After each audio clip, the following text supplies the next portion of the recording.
Hello and welcome everyone. हम GST के इस कोर्स के 7 चैप्टर पर हैं जिसमें हम सीखेंगे time of supply. By the end of the chapter आप सीख सकेंगे टाइम ऑफ सप्लाई के definition, time of supply of goods के concepts, time of supply of services के कॉन्सेप्ट्स, टाइम ऑफ सप्लाई जब टैक्स रेट्स में चेंज आते हैं। टाइम ऑफ सप्लाई, इस चैप्टर में हम डिस्कस करेंगे टाइम ऑफ सप्लाई के कॉन्सेप्ट्स और उसके definitions under the GST act. Time of supply overview. Tax liability calculate and release करने के लिए आपको एक बहुत ही इंपॉर्टेंट चीज का ध्यान रखना होगा, वो है डेट जिस दिन टैक्स लायबिलिटी अराइज हुई थी। जिस डेट पर चार्जिंग इवेंट ओकर्ड होती है वही टाइम पर टैक्स लायबिलिटी भी अराइज होती है। चार्जिंग इवेंट एक ऐसा इवेंट है जो डिटरमाइन करता है कि एक्टिविटी चार्ज अट्रैक्ट करता है अंडर जीएसटी या नहीं। अंडर जीएसटी जिस डेट को चार्जिंग इवेंट ऑकर होती है उसे टाइम ऑफ सप्लाई कहा जाता है। जीएसटी के अंडर कुछ अलग प्रोविजंस हैं to identify the time of supply of goods and time of supply of services. Section 12, 13 and 14 of CGST act 2017 time of supply related जो सारे प्रोविजंस हैं वो सेक्शंस में इंक्लूड हैं। According to section 20 of IGST act 2017 ये सारे provisions interstate supplies पर भी एप्लीकेबल हैं। जो स्टेटमेंट है the date on which supplier receives the payment का मतलब है वो डेट जिस दिन अकाउंट जर्नल में पेमेंट की एंट्री की गई थी। ऐसे ही the statement the date of receipt of payment का मतलब है जिस डेट को बैंक अकाउंट में पेमेंट क्रेडिट किया गया था। Time of invoice. As per section 31 of CGST act जब सप्लाई में मूवमेंट ऑफ गुड्स इन्वॉल्व होता है invoice for the supply of goods issue करना पड़ता है, पहले या फिर जब रेसिपिएंट्स के लिए गुड्स डिस्पैच हो रहा है तब। बहुत से अलग केसेस में इनवॉइस इशू करना पड़ता है बिफोर और एट द टाइम जब गुड्स रेसिपिएंट को डिलीवर्ड किए गए हैं। इसी तरह सप्लाई ऑफ सर्विसेज का भी इनवॉइस इशू करना पड़ता है पहले या फिर सप्लाई ऑफ सर्विसेज के बाद में, बट 30 दिन के अंदर from the date of supply. जब इनवॉइस इशू किया जाता है सप्लायर लायबल बन जाता है जीएसटी टैक्स अमाउंट के पेमेंट के लिए जो इनवॉइस में मेंशन्ड है। इसलिए इनवॉइस तभी इशू करना चाहिए जब सप्लाई स्टार्ट होता है या फिर सप्लायर पेमेंट रिसीव करता है।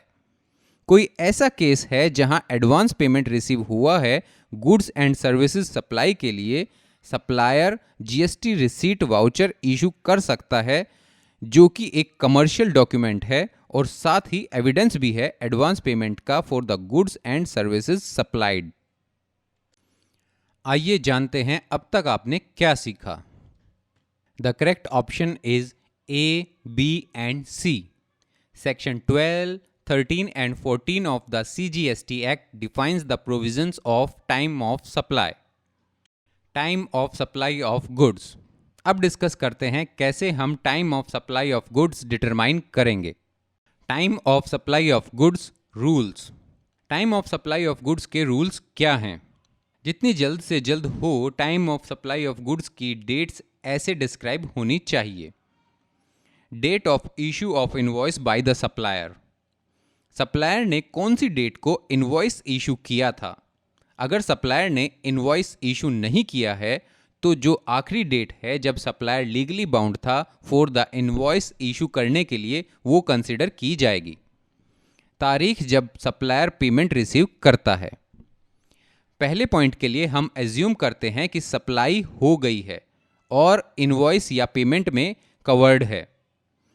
दूसरा पॉइंट है जो date of receipt of payment है वो डेट थोड़ी जल्दी होनी चाहिए जिस दिन सप्लायर पेमेंट की एंट्री अकाउंट बुक्स में करता है।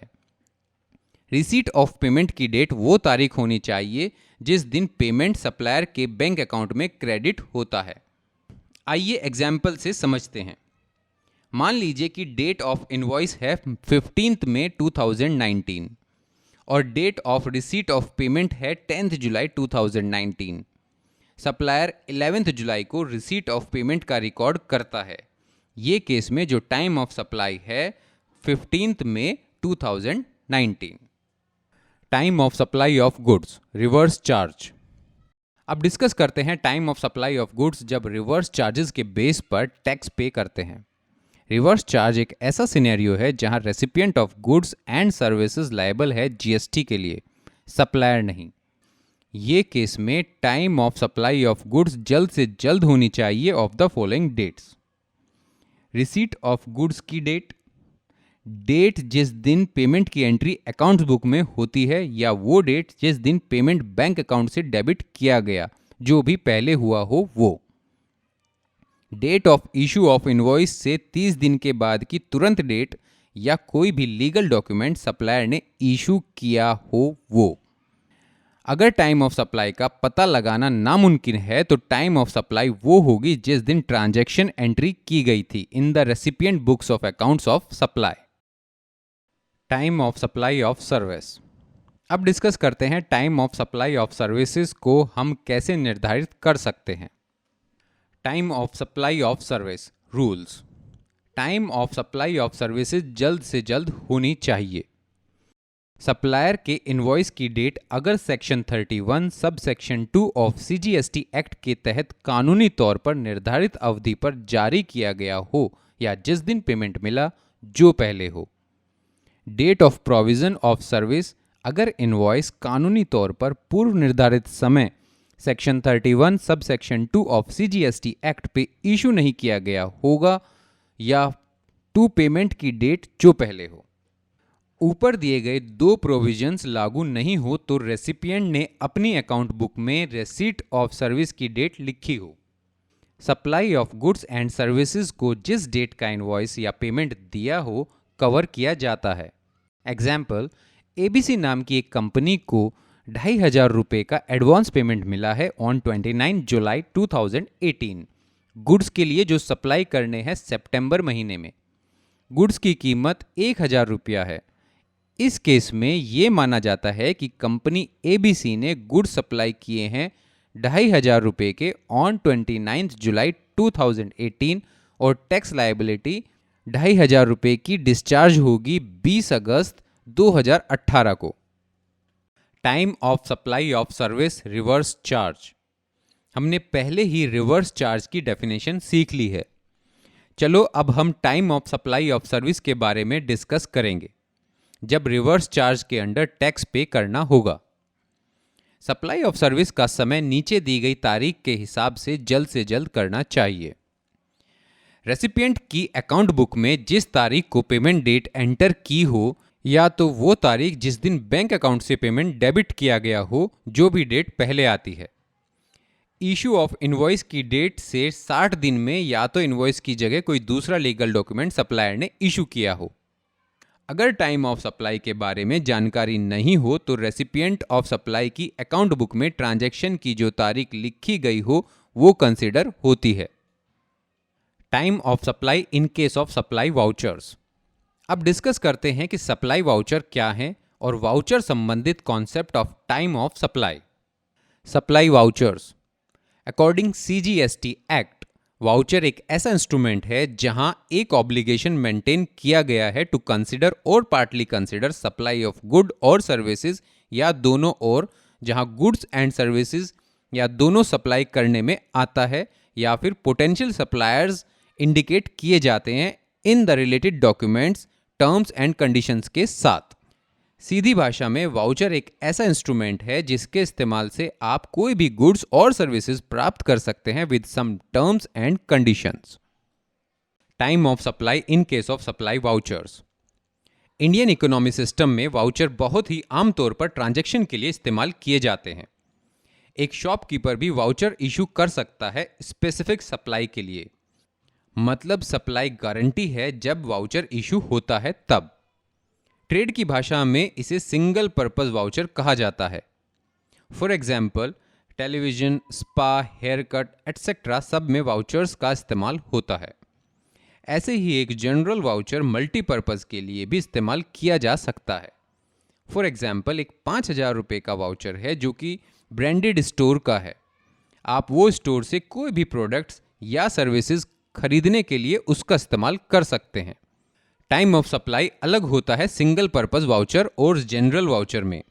सिंगल पर्पस वाउचर में टाइम ऑफ सप्लाई वो है जिस दिन वाउचर इशू किया था, और दूसरा हर एक सप्लाई ऑफ वाउचर केस में टाइम ऑफ सप्लाई वो है जिस तारीख को आपने वाउचर रिडीम किया था। आइए अब जानते हैं कि अब तक आपने क्या सीखा। The correct option is A. In case of single purpose voucher the time of supply would be the date of issue of voucher.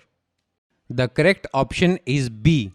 In case of general purpose voucher the time of supply would be the date of redemption of voucher. Residual provisions for time of supply. आइए अब discuss करते हैं residual provisions for time of supply. Residual provisions for time of supply, दो provisions provide किए गए हैं अगर time of supply determine नहीं किया जा सकता under the discussed provisions.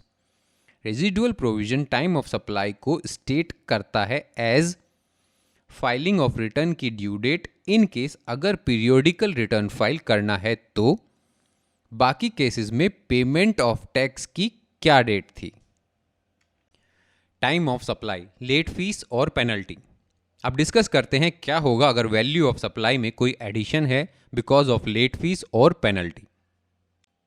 Time of supply, addition to the value. GST law के अंडर वैल्यू ऑफ सप्लाई है in terms of interest, late fees और पेनल्टी।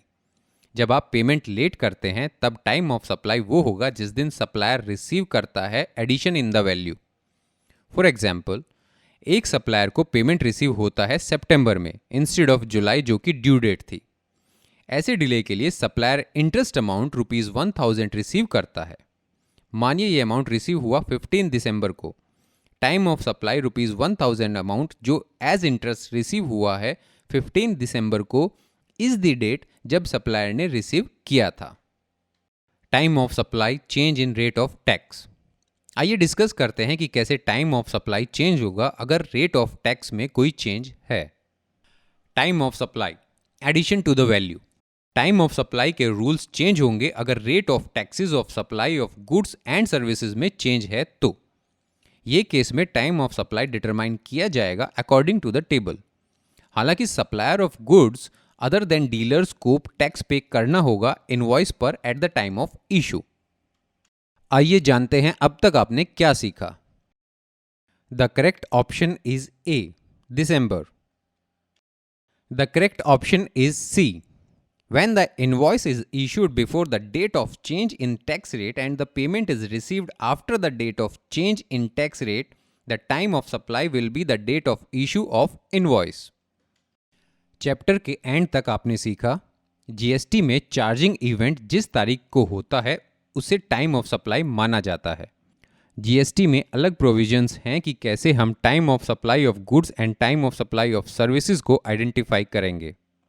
वाउचर एक ऐसा साधन है जो आपको कोई भी गुड्स या सर्विसेज प्राप्त करने के लिए काम में आएगा with the term and conditions. GST law के अंदर टाइम ऑफ सप्लाई संबंधित addition in the value of supply in terms of interest, late fee और पेनल्टी पेमेंट लेट करने के लिए वो डेट होगी जिस दिन supplier addition in value receive करता है। That's all from my side. Thank you so much for your time. Now we will meet again in the next session.